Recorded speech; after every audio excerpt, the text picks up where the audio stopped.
88 고누 외적을 막아라.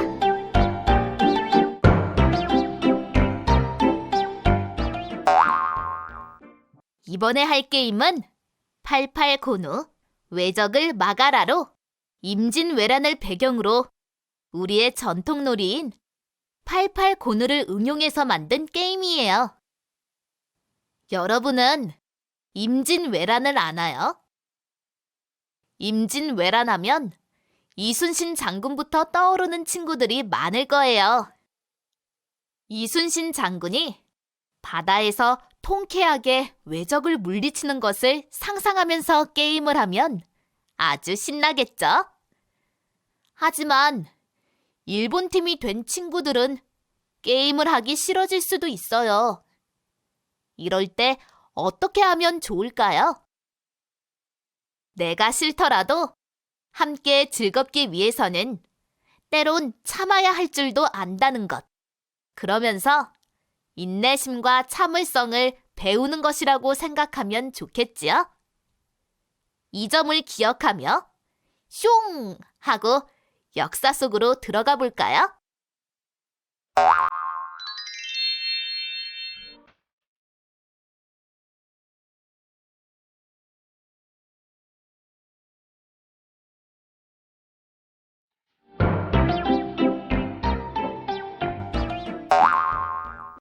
어떡하죠?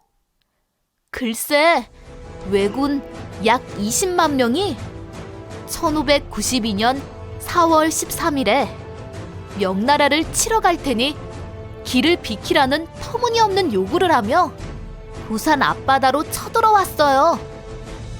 건국한 지 200여 년 동안 전쟁이 없던 조선은 무기도 녹슬고 군대도 약해졌어요.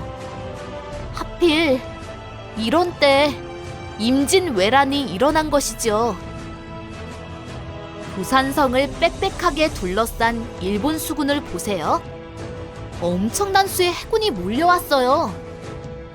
뜻밖의 적군을 맞은 부산성의 관군과 백성들은 끝까지 싸웠으나 대부분 전사하고 성은 함락당했어요.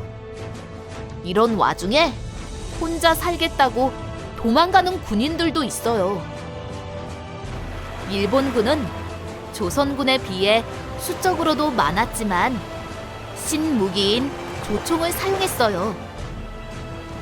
조선의 군사들은 칼도 아니고 창도 아닌 새로운 무기를 들고 나타난 왜군을 도저히 막아낼 수가 없었어요. 부산성을 함락시킨 왜군은 한양을 향해서 빠른 기세로 전진했지만 조선 조정은 4월 17일에야 일본의 침략 소식을 접했어요. 왜냐하면 연기로 위급함을 알리는 봉화가 한양까지 연결되지 못했기 때문이에요. 이 소식을 들은 선조는 광해군을 세자로 삼아 나라를 지키게 한 후에 신하들과 함께 피난을 떠났어요. 그동안 선조는 백성들에게 한양은 꼭 지킬 테니 걱정하지 말라고 했어요. 그래서 백성들도 왕을 믿고 한양에 있었는데 왕이 피난을 떠나는 거예요. 그러니 백성들이 어떤 마음이었을까요? 화가 난 백성들은 선조가 한양을 빠져나가자마자 경복궁과 각 관청에 함부로 들어가 보물과 재화를 약탈하고 불을 질렀어요. 피난길에 만난 수많은 백성들은 선조 임금이 지나는 길목을 향해 돌을 던졌고 욕을 퍼부었어요. 선조는 평양까지 피난을 떠났는데 한양을 점령한 왜군이 6월에는 평양성도 점령하고 말았어요. 평양성도 무너졌으니 선조는 또 피난을 가야겠죠. 그래서 압록강 근처에 의주까지 갔어요. 이 사건을 통해 무리를 이끄는 리더의 정보력과 판단력이 얼마나 중요한지 생각해 볼 수 있겠지요? 역사를 공부하는 이유 중 한 가지는 바로 이런 것을 배우는 거예요. 나라가 위태로운 상황에서 전국 각지에서 의병이 일어났어요. 바람 앞에 등불처럼 위태로워진 나라를 지키기 위해 전국 각지에서 의병이 일어난 것이죠. 의병은 왜군에 비해 숫자도 적고 무기도 좋지 않았지만 곳곳에서 싸워 이겼어요.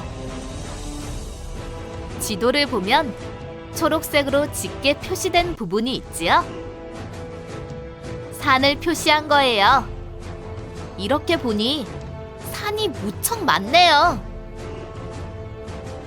의병들이 여기저기 산속에 숨어 있다가 갑자기 나타나서 외놈을 몰아내자! 라고 말하니 왜군이 뭐라고 하나요? 아이고, 산이 이렇게 많은지 몰랐네. 어디서 튀어나온 거야? 라고 하지요. 의병은 왜군에 비해 숫자도 적고 무기도 좋지 않았지만 자신들의 고향에서 싸웠어요. 그래서 지형에 익숙하고 그 지형에 맞는 전술과 무기를 이용한 덕분에 왜군에게 승리할 수 있었던 것이지요. 한편 바다에서는 이순신이 이끄는 수군의 승리 소식이 전해졌어요. 임진왜란 시작 1년 전에 전라 좌수사로 부임한 이순신은 왜군의 침입에 대비해 무기를 정비하고 수군을 훈련시켜 놓았어요. 그리고 거북선을 만들었어요. 거북선 앞머리 부분은 용머리 모양으로 입에서 연기를 뿜게 만들었고 양옆과 꼬리 부분에는 천자포, 지자포, 현자포 등의 화포를 장착해서 적을 향해 쏠 수 있도록 만들었어요. 임진왜란 당시 왜군은 배를 가까이 대고 적의 배 위로 올라가 칼싸움을 해서 배를 점령하는 백병전을 주로 했어요. 이에 대비하기 위해 거북선 지붕에는 쇠못을 꽂았어요. 그러니 왜군이 거북선의 지붕 위로 올라올 수 없었겠지요? 또 적의 화살이나 총알이 쉽게 뚫지 못하도록 튼튼하게 만들었으니 아무리 조총을 쏘아도 소용이 없었겠지요? 임진왜란 당시 거북선은 단지 세 척밖에 없었지만 적의 방어선을 뚫는 돌격선 역할을 했어요.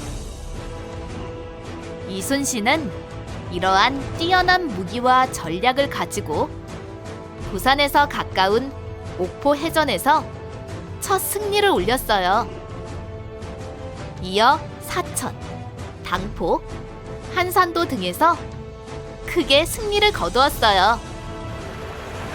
특히 일본이 많은 함선을 이끌고 쳐들어온 한산도 해전에서는 하객진을 활용해서 적을 공격했어요.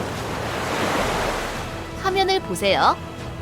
조선의 함대가 마치 학이 날개를 편 듯한 하객진을 만들어서 적을 포위하고 있지요. 이때 잘 정렬이 되어 있는 왜군의 배 사이를 가운데 있는 세 척의 거북선이 뚫고 가면서 양옆과 뒤에서 마구 포를 쏘고 있어요. 이제껏 없었던 전술이었으니 왜군은 어땠을까요? 허둥지둥 정신 없었겠지요? 글쎄, 일본 함대를 73척이나 이끌고 왔는데 도망간 배는 달랑 14척이었어요.